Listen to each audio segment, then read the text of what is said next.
नमस्कार, स्वागत है आपका इंडिया न्यूज पर और मैं हूं आपके साथ स्वाति सिंह। डॉन फिल्म की लाल डायरी याद है ना आपको, जिसमें डॉन ने अपने कई राज छुपाए थे। उस लाल डायरी में कई सफेद पोश लोगों के नाम भी थे। फिल्म का विलन किसी भी हालत में लाल डायरी को पाना चाहता था। ऐसी ही एक लाल डायरी विधानसभा में लहराई गई, जिसे और कोई नहीं बल्कि बर्खास्त मंत्री राजेंद्र सिंह गुड्डा ने लहराया। लाल डायरी में क्या है और किसके राज दफन है, ये तो सिर्फ बर्खास्त हो चुके मंत्री ही बता सकते हैं। राजस्थान में लाल डायरी पर सियासत अब गरमासी रही है।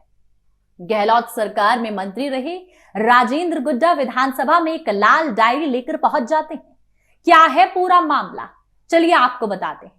आपको बता दें, अपने बयानों को लेकर हमेशा सुर्खियों में रहने वाले झुंझुनू के उदयपुर वाटी से विधायक और अशोक गहलोत सरकार में राज्य मंत्री रहते हुए राजेंद्र गुड्डा ने विधानसभा में एक बयान दिया। इसके बाद ही विवाद बढ़ सा गया। मणिपुर की घटना पर जब कांग्रेस बीजेपी को घेरने का काम कर रही थी, उस वक्त 21 जुलाई को राजेंद्र गुड्डा ने विधानसभा में अपनी ही कांग्रेस सरकार को निशाने पर लेते हुए कह दिया कि राजस्थान में जिस तरह से महिलाओं पर अत्याचार बढ़ते हैं, ऐसे में हमें मणिपुर पर बात करने की बजाय अपने गिरेबान में झांकना चाहिए। इस बयान पर बीजेपी मौका देख गुड्डा का समर्थन करते हुए आक्रामक हो गई। बयान के करीब 3 घंटे बाद ही मुख्यमंत्री अशोक गहलोत की सिफारिश पर उन्हें मंत्री पद से बर्खास्त कर दिया गया। बर्खास्त होने के बाद राजेंद्र गुड्डा ने मीडिया के बीच लाल डायरी का जिक्र करते हुए सीधा सीएम अशोक गहलोत और उनकी सरकार पर गंभीर आरोप लगाने शुरू कर दिए। राजेंद्र गुड्डा ने कहा कि उन्हें सच बोलने की सजा मिल रही है। मंत्री पद से बर्खास्त होने के ठीक 3 दिन बाद वो 24 जुलाई को विधानसभा में लाल रंग की एक डायरी लेकर पहुंच गए। उन्होंने डायरी विधानसभा स्पीकर के सामने लहरानी शुरू कर दी, जिसके बाद सदन में विपक्ष ने हंगामा कर दिया। आपस में जमकर धक्का मुक्की भी हुई और स्पीकर के आदेश पर मार्शल ने, आपको बता दी, राजेंद्र गुड्डा को सदन से बाहर कर दिया। कांग्रेस के वरिष्ठ नेता और 5 बार के विधायक राम नारायण मीणा हंगामे के दौरान विधानसभा में मौजूद थे।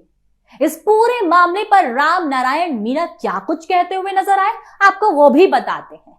गुड्डा को जो डायरी वो लेकर आए, उसमें कुछ नहीं लिखा था।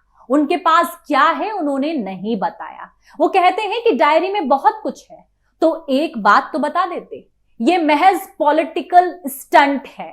विधायक मीणा कहते हैं कि बीजेपी विधायक पहले से ही लाल रंग के कार्ड्स लेकर बैठे हुए थे।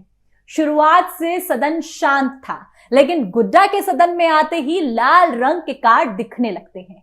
ये पॉलिटिक्स स्टंट ही है और कुछ नहीं है। ऐसे में अब सवाल खड़ा हो जाता है, क्या है लाल डायरी का रहस्य? आपको बता दें, ये लाल डायरी घटना की शुरुआत होती है 2020 में, जब सचिन पायलट एक तरह से बगावत पर उतारू थे और उस दौरान जो आरटीडीसी के चेयरमैन थे और मुख्यमंत्री के करीबी थे धर्मेंद्र राठौर, उनके घर जांच एजेंसी ईडी और इनकम टैक्स ने छापा मारा था।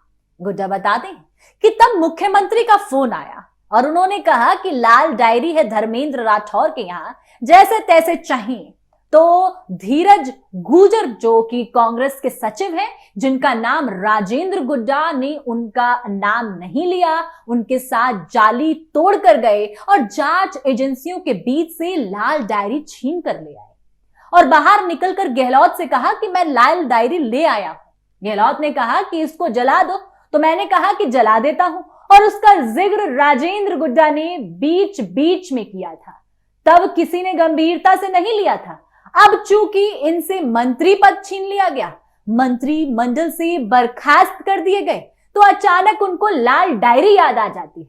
विधानसभा में आते ही और स्पीकर के सामने ये लाल डायरी लहराते नजर आते हैं। स्पीकर साहब इनको प्रोटोकॉल याद दिलाते हैं, चैम्बर में बुलाते हैं।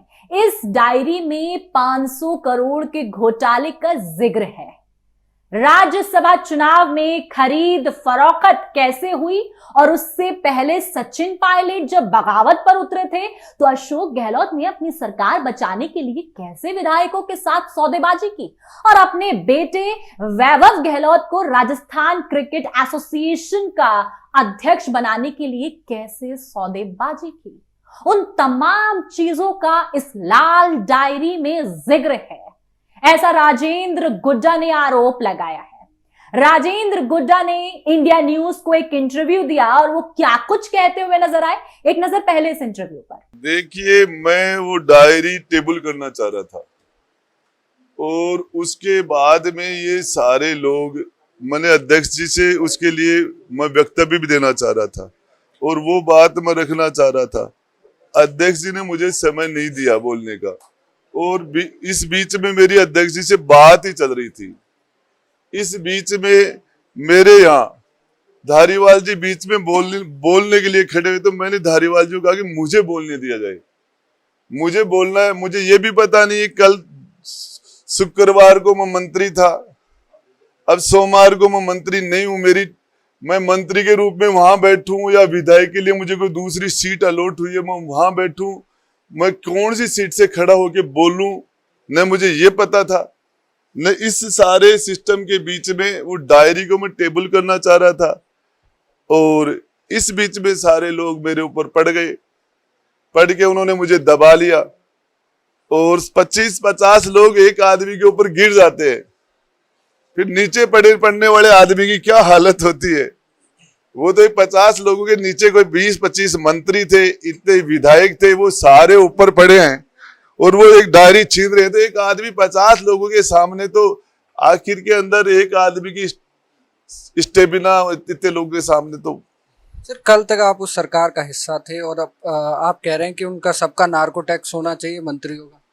मैं तो ये कह रहा हूं, सारे मंत्री परिषद का नार्को टेस्ट करा लो और दुष्कर्म से संबंधित उनसे क्वेश्चन करो और ये पता राजेंद्र गुड्डा का भी करो, नार्को टेस्ट मेरा भी कराओ और उसमें महिलाओं से दुष्कर्म से संबंधित हमसे प्रश्न पूछो और वो जनता को लाइव दिखाओ, तो उसमें पता चल जाएगा कि ये कितने भले आदमी विधानसभा सरकार जो चला रहे हैं, हाउस में जो लोग बैठे हैं, राजस्थान की तकदीर के फैसले कर रहे हैं। ये लोग, यदि कोई महिला दुष्कर्म में कोई डिग्री बढ़ती हो तो इनको पीएचडी मिलेगी इनको। ऐसे में अब लाल डायरी विवाद से बीजेपी आक्रामक होती नजर आ रही है।